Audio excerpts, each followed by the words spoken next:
ಯುವ ಸಮಾವೇಶಕ್ಕೆ ಆಗಮಿಸಿರುವಂಥ ಎಲ್ಲ ಶರಣ ಶರಣೆಯರಿಗೆ ಪೂಜ್ಯರಿಗೆ ವಂದಿಸುತ್ತಾ,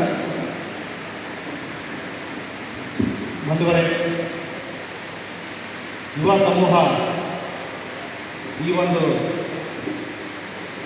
ವಚನ ಕ್ರಾಂತಿ, ಶರಣ ಕ್ರಾಂತಿ, ಏನು ಬಸವ ಕ್ರಾಂತಿ ಅಂತ ಏನು ಹೇಳ್ತೇವೆ, ಅದು ಹುಟ್ಟಿಕೊಂಡಿದ್ದು ಕೂಡ ಒಂದು ಯುವ ಶಕ್ತಿಯಿಂದಲೇ ಅಂತ ನಾವು ಬೆಳೆಯಬಹುದು. ಮುಂದೆ ತಗೋರಿ ಮ್ಯಾಪ್ ಮಾಡಿ ವ್ಯವಸ್ಥೆಯ ನ್ಯೂನತೆಗಳನ್ನು, ಲೋಪಗಳನ್ನು ಧಿಕ್ಕರಿಸಿದ ಒಂದು ಸಂದರ್ಭ. ಮ್ಯಾಪ್ ತಗೋರೋದು ಮ್ಯಾಕ್ ಎತ್ತರ ಮ್ಯಾಪ್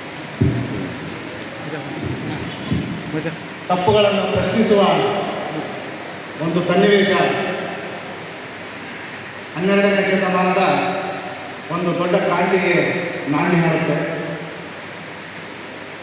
ಅಂದಿನ ವ್ಯವಸ್ಥೆಗಳು ಯುವಕರನ್ನು ಯಾವ ರೀತಿ ಪರಿಣಾಮ ಬೀರ್ತಾ ಇತ್ತು, ಅಂದಿನ ಪರಿಸ್ಥಿತಿಗಳು ಯುವಕರನ್ನು ಎಷ್ಟರ ಮಟ್ಟಿಗೆ ಉದ್ರೇಕಗೊಳಿಸ್ತಾ ಇತ್ತು ಅಂತ ನಾವು ಎಷ್ಟೋ ವಚನಗಳಲ್ಲಿ ನೋಡಬಹುದು, ಕಾಣಬಹುದು. ಅಂದು ಹೊತ್ತಿಕೊಂಡಂಥ ಒಂದು ದೀಪ ಜ್ಯೋತಿ ಸುಮಾರು 900 ವರ್ಷಗಳಾದರೂ ಇಂದಿಗೂ ಪ್ರಜ್ವಲಿಸ್ತಾ ಇದೆ ಅಂದರೆ ಅದರೊಳಗಿನ ಸತ್ವ ಏನು ಎಂಬುದು ನಾವೆಲ್ಲ ಅರ್ಥಕೊಳ್ಬೇಕಾಗಿದೆ. ಅಂದಿನ ಯೌವನಾವಸ್ಥೆಯಲ್ಲಿರುವಂಥ ಬಸವಣ್ಣನವರು ಎಷ್ಟೆಲ್ಲ ಸಮಸ್ಯೆಗಳನ್ನು ಎದುರಿಸಿದರು, ಪ್ರಶ್ನಿಸಿದರು. ಅವರಲ್ಲಿ ಏನೆಲ್ಲ ಸಮಸ್ಯೆಗಳನ್ನು ಆ ಕ್ಷಣಕ್ಕೆ ಅವರು ಎದುರಬಹುದಾಗಿತ್ತು, ಒತ್ತಡಕ್ಕೆ ಮಣಿಯಬಹುದಾಗಿತ್ತು. ಆದರೆ ಆಗ ಮಾಡಲಿಲ್ಲ ಅವರು. ನಾನು ಇದನ್ನು ಪ್ರಶ್ನೆ ಮಾಡ್ತೀನಿ, ಇದು ತಪ್ಪು, ಇದು ನನ್ನ ಹಕ್ಕು, ಪ್ರಶ್ನಿಸುವುದು ನನ್ನ ಹಕ್ಕು ಅಂತೇಳಿ ಅವರು ಪ್ರಶ್ನೆ ಮಾಡಿದರು. ವೈರಾಗಿ ಅಕ್ಕಮಹಾದೇವಿಯವರು ದೊಡ್ಡ ದೊಡ್ಡ ಜ್ಞಾನಿಗಳ ಎದುರು ನಿಂತು ಪ್ರಶ್ನಿಸಿದರು. ನನ್ನ ವಾದ ಸರಿ, ನಾನು ಮಾಡ್ತಾ ಇರೋದು ಸರಿ ಅಂತ ಪ್ರಶ್ನಿಸಿದರು. ಆ ಒಂದು ಕಿಚ್ಚು ಕೆಚ್ಚು ಇವತ್ತಿನ ಯುವ ಸಮೂಹಕ್ಕೆ ಬೇಕು. ಯಾಕೆ ಮಾತು ಅಂದರೆ, ಅವತ್ತಿನ ಕಾಲಘಟ್ಟಕ್ಕೆ ಏನು ಸಮಸ್ಯೆಗಳಿದ್ದವೋ, ಅವತ್ತಿನ ಸನ್ನಿವೇಶಗಳಿಗೆ ಯಾವ ಪರಿಸ್ಥಿತಿಗಳಿದ್ದವೋ, ಇವತ್ತಿನ ಕಾಲಘಟ್ಟಕ್ಕೆ ಇವತ್ತಿನ ಸಮಸ್ಯೆಗಳು ಕೂಡ ಇದ್ದಾವೆ. ಅವತ್ತು ಅವರು ಪ್ರಶ್ನೆ ಮಾಡಿರುವಂಥ ವಿಷಯಗಳು ಆಗಿನ ಕಾಲಕ್ಕೆ ಪ್ರಸ್ತುತ ಆಗಿದ್ದಾರೆ. ಇವತ್ತು ಕೂಡ ಎಷ್ಟೋ ವಿಷಯಗಳನ್ನು ನಾವು ಪ್ರಶ್ನೆ ಮಾಡಬೇಕಾಗಿರುವಂಥ ವಿಷಯಗಳು ಇದ್ದಾವೆ. ಸೊ ಇದು ನಾವು ಇವತ್ತು ಯುವ ಸಮೂಹ ಮನಗಣಬೇಕಾಗಿರುವಂಥ ವಿಷಯ.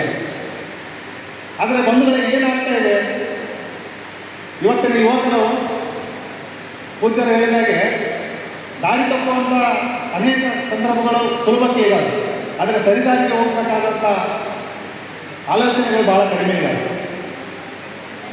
ಅದರಲ್ಲಿ ಮುಖ್ಯವಾಗಿ ನಾನು ಒಂದು ವಿಷಯದ ಬಗ್ಗೆ ಹೇಳ್ತೇನೆ. 12ನೇ ಶತಮಾನದಲ್ಲಿ ಅನೇಕ ಶರಣರು ಎಷ್ಟೋ ವಿಷಯಗಳನ್ನು ಪ್ರಸ್ತುತಪಡಿಸಿದರು. ಅದರಲ್ಲಿ ಕಾಯಕ ಮತ್ತು ದಾಸೋಹ ಅನ್ನೋದು ಇವತ್ತಿಗೂ ನಮ್ಮ ಮಾತುಗಳಲ್ಲಿ ಜನಜನಿತ. ಕಾಯಕ ಯಾಕೆಂದರೆ ನಾವು ಶ್ರದ್ಧೆಯಿಂದ ಕಾಯಕ ಮಾಡಬೇಕು, ಕೈಲಾದಷ್ಟು ದಾಸೋಹ ಮಾಡಬೇಕು, ಉಳಿದದ್ದು ಉಣಬೇಕು. ಇದು ಶರಣ ತತ್ವ, ಇವತ್ತಿಗೂ ಅದು ನಡೀತಾ ಇರುವಂಥದ್ದು. ಆದರೆ ಇವತ್ತು ಕಾಯಕವನ್ನು ಏನಾಗ್ತಾ ಇದೆ, ಅಡ್ಡದಾರಿಯಲ್ಲಿ ಸುಲಭಕ್ಕೆ ಹಣ ಗಳಿಸಬೇಕು ಅನ್ನುವಂಥ ವಿಚಾರಗಳು ಇವತ್ತು ಯುವಕರಲ್ಲಿ ಆವರಿಸ್ಕೊಳ್ತಾ ಇದ್ದಾರೆ.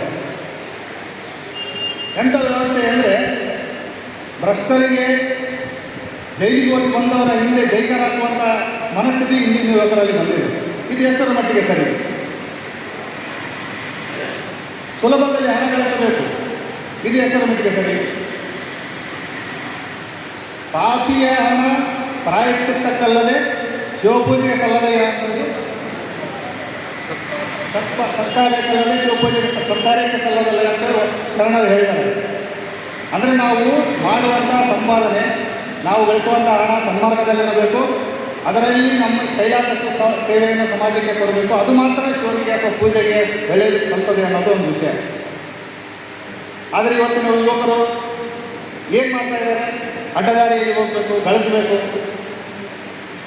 ದಿಢೀರ್ ಶ್ರೀಮಂತಿಕೆ ಆಗಬೇಕು. ಇದು ಶರಣರು ನಮಗೆ ಹೇಳಿಕೊಟ್ಟ ದಾರಿ ಅಲ್ಲ.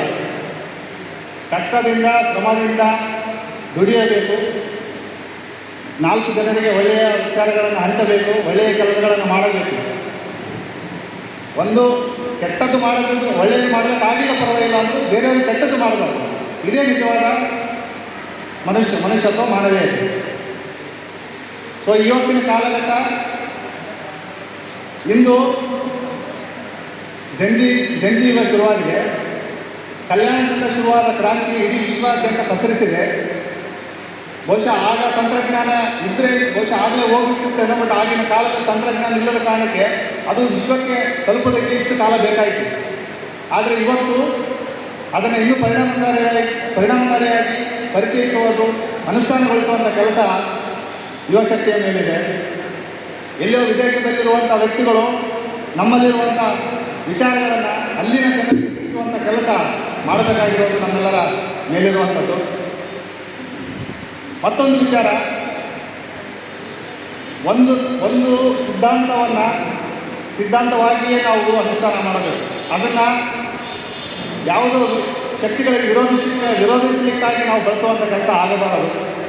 ಇಂದು ಕೆಲವು ಸಾಮಾಜಿಕ ಜಾಲತಾಣಗಳಲ್ಲಿ ಕೆಲವೊಂದು ವಿಷಯಗಳು ಬೇರೆ ಬೇರೆ ಉದ್ದೇಶಗಳಿಗೆ ಬಳಕೆ ಆಗ್ತಾ ಇದ್ದಾರೆ. ಯಾವುದೋ ಒಂದು ಸಿದ್ಧಾಂತವನ್ನು ಇನ್ನೊಬ್ಬರನ್ನು ವಿರೋಧಿಸಲಿಕ್ಕೆ ಬಳಸ್ಕೊಳ್ಳುವಂಥ ಕೆಟ್ಟ ಸಂಪ್ರದಾಯ ನಡೀತಾ ಇದೆ.